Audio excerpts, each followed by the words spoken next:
Doctor बाबा Saheb Ambedkar international mission और इनके सभी एक्टिविस्ट डॉक्टर सुरेश और जो भी उनके डिग्निटी जो है बनकर सर, जगदीश सर और आप सभी यहाँ जो शरीफ लाए हैं, आप एक सराहनीय काम के लिए, सराहनीय काज के लिए यहाँ पे आए हैं। मैं तहे दिल से सर्वप्रथम मैं एम्स का सभासद तो जरूर नहीं हूँ, परंतु एम्स यह हमारे लिए फैमिली ऑर्गेनाइजेशन है। हालांकि मैं इसका पार्ट नहीं होते हुए भी आप लोगों ने मुझे यहाँ पार्टिसिपेट करने के लिए जो मौका दिया, इसके लिए ऑर्गेनाइजेशन का और आप सभी का मैं शुक्रगुजार हूँ। मित्रों, एक 5 मिनट में मैं अपनी बात रखना चाहूँगा। मैं ऐसे जिले का और ऐसे स्टेट का प्रतिनिधि हूँ कि जहाँ बाबा साहब का काम है, और ऐसे जिले का प्रतिनिधि हूँ मैं वहाँ इंडिया का जो चंद्रपुर जिला है। बैरिस्टर राजाभाऊ खोबरागड़े आप शायद अगर सुनते हैं या सुने होंगे कोई जनरेशन में, जो राज्यसभा के उपाध्यक्ष भी रह चुके थे एक जमाने में 71-72 में। वो बैरिस्टर राजाभाऊ खोबरागड़े उस वक्त बाबा साहब ने जो 15 लड़के भेजे थे फॉरेन कंट्री में पढ़ने के लिए, कुछ लंदन गए, कुछ अमेरिका आए, और अमेरिका में जो वानखेड़े वगैरह आए तो यहाँ पे स्थायिक हुए। जो 15 लड़के जो भेजे थे उसमें केवल मात्र बैरिस्टर राजाभाऊ खोबरागड़े जो थे वो 16वें थे, और 16वें थे तो वो अपने पैसे से यहाँ आए और अपना नंबर जो लुधियाना के एक हमारे साथी थे उनके लिए रिजर्व रखा था उसने, और वो अपने पैसे से आए। मतलब बाबा साहब ने 15 लड़के भेजे थे और 16वां लड़का जो था बैरिस्टर राजाभाऊ खोबरागड़े, ये अपने पैसे से यहाँ अमेरिका आए थे, लंदन आए थे बैरिस्टर करने के लिए, और वो समाज की सेवा कर सके क्योंकि अपने पैसे से आए थे।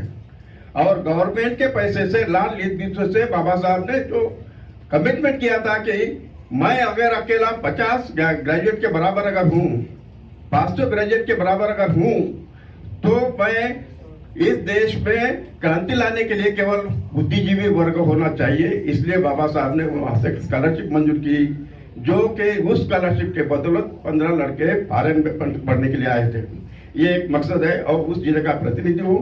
एक दूसरी बात यहाँ पे संदर्भ जो आया है कि 16 अक्टूबर को बाबा साहब ने चंद्रपुर में दीक्षा दी थी, और उस दीक्षा भूमि में मैं केवल 6 साल का था, और ऐसी स्थिति में पिताजी के कंधे पे हम लोग यानी मैं माँ बाप के साथ बाबा साहब को देखने के लिए आए थे। ओत लिए हमने, माँ बाप ने ओत लिए। ऐसी तो विशाल गर्दी थी कि वहां से बाबा साहब का जो स्टेज था, आप यकीन नहीं करेंगे कि बाबा साहब का जो स्टेज था वो स्टेज से करीब 1.5 किलोमीटर के दूर हम खड़े थे, और रात के 7 बजे बाबा साहब पहुंचे। रात के 7 बजे वो जो अंधेरा हमारे तरफ इधर होता कि नहीं पता नहीं, अंधेरा होता जरूर है, परंतु जो कीड़े होते हैं उजाले में, उजाले के साथ कीड़े उजाले के ऊपर आते हैं ट्यूबलाइट के ऊपर, वैसे कीड़े बहुत थे। और कीड़े की वजह से बाबा साहब ने 22 प्रतिनिधियां दी, और 22 प्रतिनिधि देने के बाद भाषण वगैरह बाबा साहब ने वहां पे नहीं किया था। वो रात के अंधेरे में 7 बजे बाबा साहब आए थे, तबीयत खराब थी। नानक चंद्र तो बाबा साहब के साथ थे, और नानक चंद्र तो बाबा साहब के साथ थे, उनकी पूरी मतलब माई साहब भी थे उसके साथ। तो ऐसी स्थिति में वो देखा हमने और इसका मूल कारण था देखने का, जाने का, उपस्थित रहने का मूल कारण था कि मेरे ग्रैंडफादर, मेरे पिताजी के भाई, बड़े भाई, वो जो दीक्षा भूमि में जो कमेटी थी वो कमेटी के सभासद थे, वो कमेटी के सभासद थे। इसलिए और इतना ही नहीं, तो संभाजी रंगारी मेरे भाई के ससुर जो है वो कमेटी में थे। वो पत्रिका आज भी प्रिंटेड है, वो निश्चित रूप से आपको दिखाई देंगे उनके नाम। तो इसलिए हम वहाँ पे थे, उसका वो हमने जो देखा। और तब से उसके साथ साथ मैं जब 23 साल का था तब से इस आंदोलन में मैं काम कर रहा हूँ। बाबा साहब के फुले साहब के आंदोलन का जो मकसद है, सोशल रिवॉल्यूशन का जो मकसद है, केवल सोशल, एक बात आई थी यहाँ पे, हमारे स्पीकर ने भी कही थी कि social revolution according to Phule Ambedkar act mission, और फुले अम्बेडकर में केवल सत्ता तक पहुंचना, और आज की तारीख में तो सत्ता ही सब कुछ है। ऐसी स्थिति में वो दलित पैंथर में काम किया मैंने, दलित पैंथर से फिर 1975 से केवल मात्र बामसिया में काम किया था। जब बामसेप का फॉर्मेशन होने का था तो मैंने बामसिया में काम किया। बामसिया यानी backward minority communities employees federation association था, फेडरेशन नहीं था। उस वक्त हम काम कर रहे थे और 78 में निश्चित रूप से बामसेप का स्थापना हुई। तब से बामसेप में, मैं आज भी बामसेप में काम करता हूँ। तो हालांकि उसमें तो विघटन हुए हैं जरूर, परंतु बामसेप का हमारा जो काम चल रहा है आज के तारीख में कि 2017 से विविध पदों पर मैंने काम किया है। केवल चंद्रपुर जिले का कन्वीनर, चंद्रपुर जिले का प्रेसिडेंट, स्टेट प्रेसिडेंट, एग्जीक्यूटिव रहा, नेशनल एग्जीक्यूटिव रहा और नेशनल ऑर्गेनाइजेशन सेक्रेटरी तक सारे पद मैंने देख लिया है। और आज भी मैं एज ए वर्कर, बामसेप का वर्कर, एज ए ट्रेनर के रूप में आज भी काम कर रहा हूँ। आज मेरी आयु 75 साल की जरूर है, परंतु ये जो ऊर्जा है, आप लोगों से जो ऊर्जा मिलती है ना, वो बहुत सारे तारीफ काबिल है। और इसलिए मकसद एक ही है। मकसद क्या है कि आप सबको पता है कि संत रविदास ने कहा था कि ऐसा चाहूं राज में, बेगमपुरा की जो उनकी कल्पना थी, संकल्पना थी, आज भारत में क्या बेगमपुरा दिखाई दे रहा है आपको? संविधान के 75 साल के बाद भी बेगमपुरा नहीं दिखाई दे रहा है हमको। फिर भी बाबा साहब ने 1927 में महार का क्रांति किया था, 14 तालाब का, जो पानी को अंगार लगाई, पानी को बाबा साहब ने उधर अंगार लगाई। आप यहाँ पे बाबा साहब के नाम से कार्यक्रम ले रहे हैं, कितनी बड़ी क्रांति है ये। और इसी तरह से अगर हम देखते हैं कि वही बदौलत, उसी क्रांति के माध्यम से अगर देखें तो बाबा साहब ने संविधान बनाया। और एक आखिरी पॉइंट, मेरे ख्याल से 6 मिनट हो चुके हैं, 4 मिनट बचे हैं, कि बाबा साहब ने जो संविधान बनाया, संविधान में बाबा साहब ने, हमारे एक वक्ता ने उसका निश्चित रूप से जिक्र किया था कि भाईचारा या सावरेन का उल्लेख किया था, संप्रभुता। क्या भारत में आज संप्रभुता है? दूसरी बात, समाजवादी धोरण, समाजवादी, भारतीय संविधान के प्रियम्बल में समाजवाद है, जो जिसे हम सोशलिस्ट कहते हैं। क्या भारत का सोशलिस्ट है? According to Indian constitution, according to Indian constitution sovereign भी नहीं है, सोशलिस्ट भी नहीं है। और उधर इसी के साथ साथ सेक्युलर, यह शब्द भी खत्म हो चुका है। सेक्युलर के बाद अगर देखते हैं, डेमोक्रेटिक भारत में है क्या? डेमोक्रेटिक का मतलब केवल वोट देना, और वोट के साथ साथ केवल बहुमत की राजनीति करना, ये केवल डेमोक्रेटिक नहीं है। तो हम, बाबा साहब ने एक राजनीतिक मूल्य दिया है आपको, एक one man one vote one value.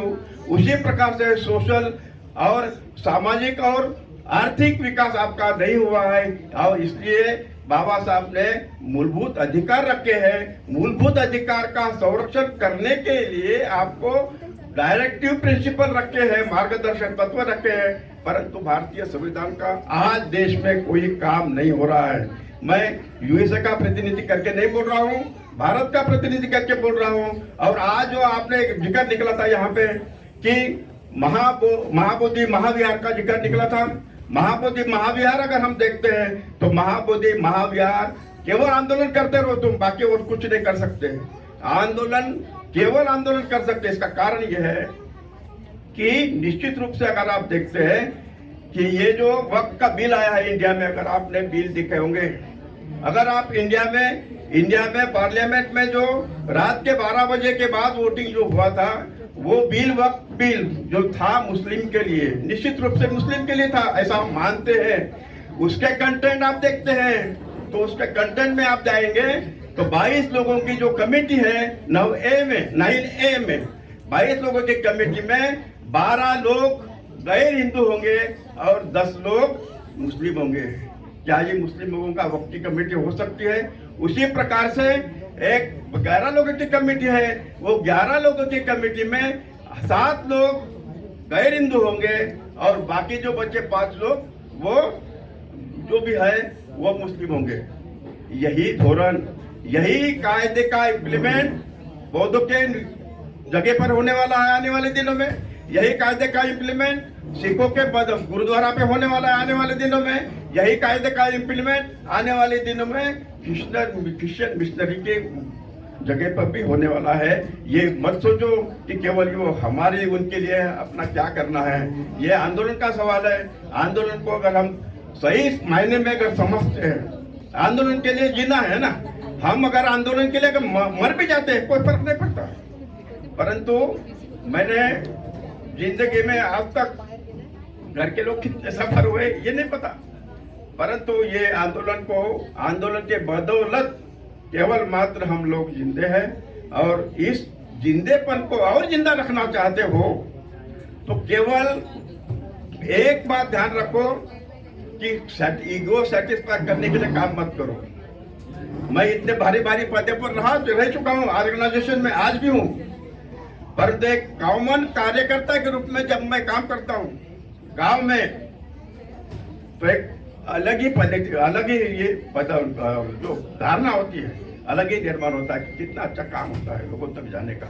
और इसलिए मित्रों, मैं इसी के साथ आपको रुखसत लेने के पहले एक बात कहता हूँ कि बाबा साहब ने जो मंत्र दिया है आपको सीखने का, सिखाने का, ऑर्गेनाइजेशन करने का, और ऑर्गेनाइजेशन के साथ साथ इस मंजिल तक पहुंचने का, बुद्धिज्म ये सेकंड पार्ट है।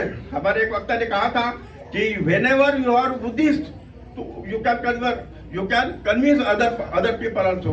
परंतु बाबा साहब के इस मूवमेंट के, बामसेप के मूवमेंट के माध्यम से मैं आपको दावे के साथ बताता हूँ कि जहां हम एक हमारे आदमी तक नहीं पहुंच सकते थे चर्चा करने के लिए, बामसेप के माध्यम से SC, ST, OBC and minorities, backward and minorities, BAMCEF का अर्थ ही वो है कि बामसेप यानी backward and minorities communities employees federation, various branches है बामसेप की आज की तारीख में। और ऐसे विविध ब्रांचेस है, मतलब अपशूट विंग्स है।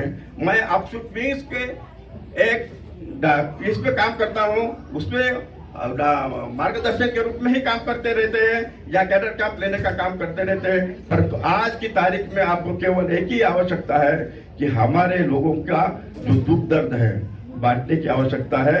और इंडिया में आज हमारे सभी अधिकार खत्म हो रहे हैं। ये अधिकार अगर आपको सुरक्षित करना है और ये अधिकारों की सुरक्षा अगर हमें चाहिए तो संविधान है तब तक, और संविधान जब तक है तब तक लोग डेमोक्रेसी है, रिपब्लिक इंडिया जब तक है तो लोकतंत्र है।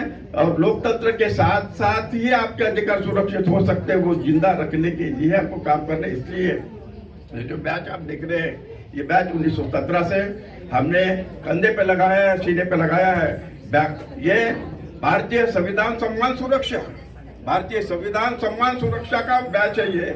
और यह भारतीय संविधान सम्मान सुरक्षा इसलिए लेना पड़ा हमको कि ये सरकार जो 2014 में जो आई थी, वो सरकार पूरी तरह से anti policy of Indian constitution थी है। और इसलिए हमको ये काम बड़े जोरों से करना पड़ा। और आप लोगों को ये मालूम है कि राहुल गांधी के हाथ में जो आप देखते ना संविधान कॉन्स्टिट्यूशन, आपके डालस में भी आए थे शायद राहुल गांधी, तो वो संविधान राहुल गांधी के हाथ में कैसे आया? राहुल गांधी को जहां जहां जाते थे, उत्तर प्रदेश में, मध्य प्रदेश में, गुजरात में और पंजाब में, हर जगह संविधान के संदर्भ में राहुल गांधी को पूछा जा रहा था। और बाद में राहुल गांधी को हाथ में जो संविधान आया ना, ये BS4 की देन है। मित्रों, आपने मुझे सुना, मुझे मौका दिया, मैं एम्स के लिए बहुत बहुत धन्यवादी हूँ और उनके सभी कार्यकर्ता के लिए मैं धन्यवाद अदा करते हुए यहाँ पर रुखसत देता हूँ। जय हिंद, जय Bharat. Thank you so much.